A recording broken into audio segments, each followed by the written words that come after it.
ব্লকের মধ্যে দেখো রান্না চলছে। দেখো এটা তো এখানে বড়ি ভেজেছি, ঠিক আছে, বড়ি ভেজে রেখেছি। কী করবো বলো তো, সুস্থ করে হয়েছিলাম, তারপর আবার ভাবলাম কিছু দিতে একটু গরমে এরা খেতে চাইবে না, তো একটু মোটা মোটা সাথে মোটা এনেছিল তো দেওয়া হয়, সেটা দিয়ে রান্না করছে।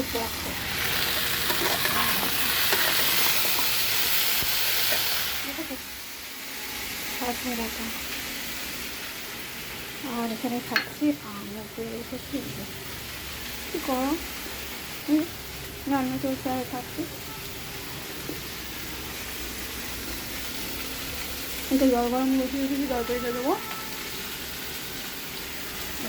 দেখো করেছি ডাল কিন্তু কুকারে, ভাত তো হয়ে গেছে,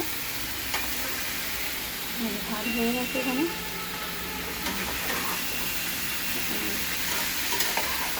সজনে ডাঁটার তরকারি করছি, একটু বলে দিই।